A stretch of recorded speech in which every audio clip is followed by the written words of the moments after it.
ಇನ್ನು ಒಂದು ಕಡೆಗೆ ಎಲ್ಲವೂ ಕೂಡ ಮುಗಿದೋಯ್ತಪ್ಪ. ಇನ್ನು ಆರಾಮಾಗಿರಬಹುದು. ಬೆಲೆ ಏರಿಕೆ ಎಲ್ಲ ಆಗೋದಿಲ್ಲ. ತೈಲದ್ದು ಕೂಡ ಸಮಸ್ಯೆ ಆಗೋದಿಲ್ಲ ಅಂತ ಅನ್ಕೊಳ್ತಾ ಇದ್ವಿ. ಬಟ್ ಅಮೆರಿಕ ಮತ್ತೆ ಇರಾನ್ ಮೇಲೆ ದಾಳಿಯನ್ನ ಮಾಡ್ಬಿಟ್ಟಿದೆ, ವೈಮಾನಿಕ ದಾಳಿ. ಇದರ ಪರಿಣಾಮ ಇರಾನ್ ಕೂಡ ವಾಪಸ್ ದಾಳಿ ಮಾಡ್ತಾ ಇದೆ ಅಮೆರಿಕದ ನೆಲೆಗಳ ಮೇಲೆ. ಅಮೆರಿಕಾದಲ್ಲೆಲ್ಲ ಗಲ್ಫ್ ರಾಷ್ಟ್ರಗಳು, 3 ರಾಷ್ಟ್ರಗಳಲ್ಲಿರುವಂಥ ಅಮೆರಿಕಾದ ನೆಲೆಗಳ ಮೇಲೆ. ಸೊ ಅದರ ಪರಿಣಾಮ ಏನಾಗಿದೆ ಈಗ? ಮತ್ತೆ ಯುದ್ಧೋನ್ಮಾದ. ನೋಡಿ. ಮಧ್ಯಪ್ರಾಚ್ಯದಲ್ಲಿ ಮತ್ತೆ ಯುದ್ಧಾತಂಕ. ಇರಾನ್ ಮೇಲೆ ಅಮೆರಿಕ ಏರ್ ಸ್ಟ್ರೈಕ್. ಖಮೇನಿ ಅಂತ್ಯಕ್ರಿಯೆ ಹೊತ್ತಲ್ಲೇ ದಾಳಿ. ಮಧ್ಯಪ್ರಾಚ್ಯದಲ್ಲಿ ಮತ್ತೆ ಸಂಘರ್ಷ ಶುರುವಾಗಿದೆ. ಅಮೆರಿಕ ಮತ್ತು ಇರಾನ್ ಮತ್ತೊಮ್ಮೆ ಮುಖಾಮುಖಿಯಾಗಿವೆ. ಕದನ ವಿರಾಮದ ಬಳಿಕವೂ ಹಾರ್ಮುಜ್ ಜಲಸಂಧಿಯ ಮೇಲಿನ ನಿಯಂತ್ರಣಕ್ಕಾಗಿ ಎರಡೂ ದೇಶಗಳು ಯುದ್ಧಕ್ಕಿಳಿದಿವೆ. ಕದನ ವಿರಾಮ ಮುರಿದು ಬಿದ್ದಿದೆ ಅಂತೇಳಿ ಅಮೆರಿಕ ಅಧ್ಯಕ್ಷ ಡೊನಾಲ್ಡ್ ಟ್ರಂಪ್ ಹೇಳಿಕೆ ನೀಡಿದ ಬೆನ್ನಲ್ಲೇ ಇರಾನ್ನ 90 ಸ್ಥಳಗಳನ್ನು ಗುರಿಯಾಗಿಸಿಕೊಂಡು ಅಮೆರಿಕ ದಾಳಿ ಮಾಡಿದೆ. ಹಾರ್ಮುಜ್ ಜಲಸಂಧಿಯಲ್ಲಿ ವಾಣಿಜ್ಯ ಹಡಗುಗಳ ಸಂಚಾರ ಹಾಗೂ ವಾಣಿಜ್ಯ ಹಡಗುಗಳ ಸಿಬ್ಬಂದಿಯ ಮೇಲೆ ದಾಳಿ ನಡೆಸುವ ಇರಾನ್ ಸಾಮರ್ಥ್ಯವನ್ನು ಕುಗ್ಗಿಸುವ ಉದ್ದೇಶದಿಂದ ಬಂದರು ನಗರಗಳಾದ ಬುಷೆಹರ್, ಅಬ್ಬಾಸ್, ಸಿರಿಕ್ ಅನ್ನ ಅಮೆರಿಕ ಗುರಿಯಾಗಿಸಿಕೊಂಡು ದಾಳಿ ನಡೆಸಿದೆ. ಅಮೆರಿಕದ ಸೆಂಟಾಕಮ್ ಬಿಡುಗಡೆ ಮಾಡಿದ ಮಾಹಿತಿಯ ಪ್ರಕಾರ ಅಮೆರಿಕ ಪಡೆಗಳು ಇರಾನ್ನ ಸುಮಾರು 90 ಮಿಲಿಟರಿ ನೆಲೆಗಳ ಮೇಲೆ ದಾಳಿ ನಡೆಸಿವೆ. ವಾಯು ರಕ್ಷಣಾ ವ್ಯವಸ್ಥೆಗಳು, ಕರಾವಳಿ ಕಣ್ಗಾವಲು ವ್ಯವಸ್ಥೆಗಳು, ಕ್ಷಿಪಣಿ ಮತ್ತು ಡ್ರೋನ್ ಸಂಗ್ರಹಣಾ ತಾಣಗಳು, ನೌಕಾಪಡೆಯ ಸಾಮರ್ಥ್ಯಗಳಿಗೆ ಸಂಬಂಧಿಸಿದ ಸೌಲಭ್ಯಗಳು ಮತ್ತು ಇರಾನ್ನ ಕರಾವಳಿ ಯುದ್ಧಕ್ಕೂ ಇರುವಂತಹ ಮಿಲಿಟರಿ ಲಾಜಿಸ್ಟಿಕ್ಸ್ ಮೂಲಸೌಕರ್ಯಗಳನ್ನು ಗುರಿಯಾಗಿಸಿಕೊಂಡು ದಾಳಿ ಮಾಡಲಾಗಿದೆ.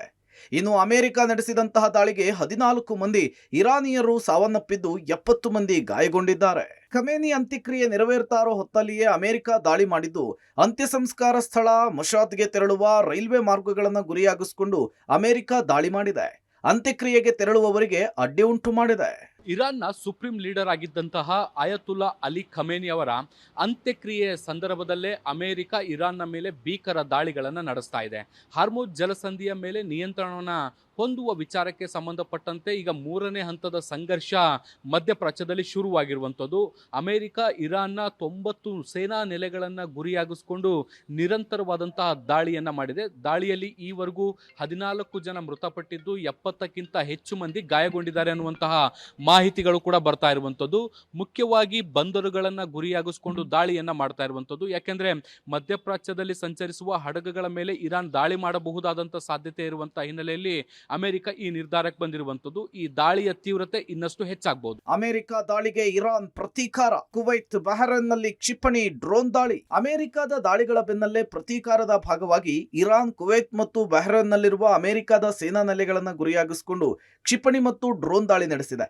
ಅಮೆರಿಕ ಇತ್ತೀಚೆಗೆ ಇರಾನ್ ಮೇಲೆ ನಡೆಸಿದ ದಾಳಿಗಳಿಗೆ ಪ್ರತಿಯಾಗಿ ಮೊದಲ ಹಂತದ ಭಾಗವಾಗಿ ಈ ಕಾರ್ಯಾಚರಣೆ ನಡೆಸಲಾಗಿದೆ ಅಂತ ಹೇಳಿ IRGC ತಿಳಿಸಿದೆ. ಈ ಕಾರ್ಯಾಚರಣೆಯಲ್ಲಿ ಕುವೈತ್ನ ಸೇನಾ ನೆಲೆ ಮತ್ತು ಅಲಿ ಅಲ್ ಸಲೇಂ ವಾಯುನೆಲೆ, ಬಹರೇನ್ನ ಜುಫೈರ್ ನೌಕಾನೆಲೆ ಹಾಗೂ ಶೇಖ್ ಈಸಾ ವಾಯುನೆಲೆಯನ್ನ ಗುರಿಯಾಗಿಸಿಕೊಂಡು ದಾಳಿ ಮಾಡಲಾಗಿದೆ.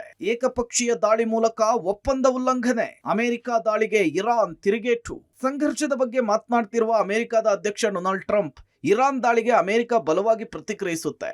ಅವರು ಪ್ರತಿ ಬಾರಿ ದಾಳಿ ಮಾಡಿದಾಗಲೂ ನಾವು 20 ಬಾರಿ ಬಲವಾಗಿ ಹೊಡಿತೇವೆ ಅಂತ ಹೇಳಿ ಎಚ್ಚರಿಕೆ ಕೊಟ್ಟಿದ್ದಾರೆ. ಇದಕ್ಕೆ ಪ್ರತಿಯಾಗಿ ಇರಾನ್ ತಿರುಗೇಟು ಕೊಟ್ಟಿದ್ದು ಇರಾನ್ ಕದನ ವಿರಾಮಕ್ಕೆ ದೂರವಾಣಿ ಕರೆ ಬಂದಿತ್ತು ಎಂಬ ಟ್ರಂಪ್ ಹೇಳಿಕೆಯನ್ನ ತಳ್ಳಿಹಾಕಿದೆ. ಅಮೆರಿಕಕ್ಕೆ ಇರಾನ್ ತಿರುಗೇಟು. ಅಮೆರಿಕದ ಮೇಲೆ ನಾವು ಎಂದಿಗೂ ಕೂಡ ನಂಬಿಕೆ ಇರಿಸಿಲ್ಲ. ಭರವಸೆಗೆ ಭರವಸೆ ಎನ್ನುವ ತತ್ವದಲ್ಲಿ ಒಪ್ಪಂದವಾಗಿತ್ತು. ಏಕಪಕ್ಷೀಯವಾಗಿ ದಾಳಿ ಮಾಡುವ ಮೂಲಕ ಒಪ್ಪಂದದ ಉಲ್ಲಂಘನೆಯಾಗಿದೆ. ದೇವರು ದ್ರೋಹ ಮಾಡುವವರನ್ನ ಇಷ್ಟಪಡುವುದಿಲ್ಲ. ಇರಾನ್ ತನ್ನ ಸಾರ್ವಭೌಮತ್ವವನ್ನು ಉಳಿಸಿಕೊಳ್ಳಲು ಶಕ್ತವಾಗಿದೆ ಅಂಥೇಳಿ ಗುಡುಗಿದೆ. ಇರಾನ್ ಮೇಲಿನ ದಾಳಿಗಳಿಗೆ ಸಂಬಂಧಪಟ್ಟಂತೆ ಅಮೆರಿಕದ ಅಧ್ಯಕ್ಷ ಡೊನಾಲ್ಡ್ ಟ್ರಂಪ್ ಪ್ರತಿಕ್ರಿಯೆಯನ್ನು ಕೊಟ್ಟಿದ್ದಾರೆ. ಇರಾನ್ ಎಷ್ಟೇ ಪ್ರಬಲವಾಗಿ ಒಮ್ಮೆ ಹೊಡೆಯುವಂಥ ಪ್ರಯತ್ನವನ್ನು ಮಾಡಿದರೂ ಕೂಡ ನಾವು ಅದಕ್ಕೆ 20 ಬಾರಿ ಆಗುವಷ್ಟು ಪ್ರಬಲವಾಗಿ ಪ್ರತಿಕ್ರಿಯೆಯನ್ನು ಕೊಡ್ತೀವಿ ಅನ್ನುವಂತಹ ನಿಟ್ಟಿನಲ್ಲಿ ಹೇಳಿಕೆಯನ್ನು ಕೊಟ್ಟಿರುವಂಥದ್ದು.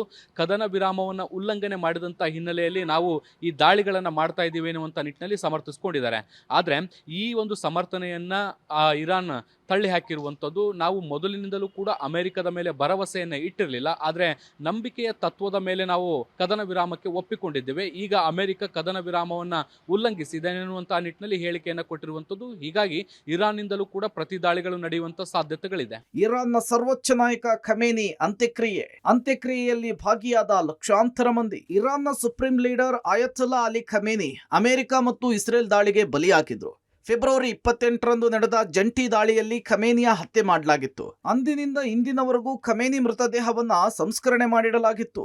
ಕೆಲವು ದಿನಗಳಿಂದ ನಡೀತಾ ಇದ್ದ ಅಂತಿಮ ವಿಧಿವಿಧಾನ ಮುಕ್ತಾಯವಾಗಿದ್ದು ಇವತ್ತು ಅಂತ್ಯಕ್ರಿಯೆ ಖಮೇನಿ ಇಚ್ಛೆಯಂತೆಯೇ ಮಷಾದ್ನಲ್ಲಿ ನೆರವೇರಿಸಲಾಯಿತು. ಶೋಕಾಚರಣೆ ಅದ್ದೂರಿ ಮೆರವಣಿಗೆಯ ಬಳಿಕ ಅಂತ್ಯಕ್ರಿಯೆಯನ್ನ ನೆರವೇರಿಸಲಾಗಿದೆ. ಖಮೇನಿ ಅಂತ್ಯಕ್ರಿಯೆಯಲ್ಲಿ ಭಾರತ ಸೇರಿ ಹಲವು ದೇಶದ ಪ್ರತಿನಿಧಿಗಳು ಭಾಗಿಯಾಗಿ ಅಂತಿಮ ನಮನ ಸಲ್ಲಿಸಿದರು. ಇನ್ನು ಖಮೇನಿ ಅಂತ್ಯಕ್ರಿಯೆಯಲ್ಲಿ ಚಿಕ್ಕಬಳ್ಳಾಪುರದ ಅಲಿಪುರ ಗ್ರಾಮಸ್ಥರು ಸಹ ಭಾಗಿಯಾಗಲು ತೆರಳಿದ್ರು. ಅಲ್ಲದೆ ಅಲಿಪುರ ಗ್ರಾಮದಲ್ಲಿ ಅಂತ್ಯಕ್ರಿಯೆಯ ನೇರ ಪ್ರಸಾರದ ವೀಕ್ಷಣೆಗೆ ಬೃಹತ್ LED ಪರದೆಗಳ ವ್ಯವಸ್ಥೆ ಮಾಡಲಾಗಿತ್ತು. ಒಟ್ನಲ್ಲಿ ಮಧ್ಯಪ್ರಾಚ್ಯದಲ್ಲಿ ಮತ್ತೆ ಯುದ್ಧಾತಂಕ ಶುರುವಾಗಿದ್ದು ಖಮೇನಿ ಅಂತ್ಯಕ್ರಿಯೆಯ ಹೊತ್ತಿನಲ್ಲಿಯೇ ಅಮೆರಿಕ ದಾಳಿ ತೀವ್ರಗೊಳಿಸಿದೆ. ಇತ್ತ ಯುದ್ಧ ಪುನರಾರಂಭದ ಹಿನ್ನೆಲೆಯಲ್ಲಿ ಕಚ್ಚಾ ತೈಲದ ಬೆಲೆಯಲ್ಲಿ ಏರಿಕೆ ಕಂಡಿದೆ. ಶಬೀರ್, ಪಬ್ಲಿಕ್ ಟಿವಿ, ನವದೆಹಲಿ.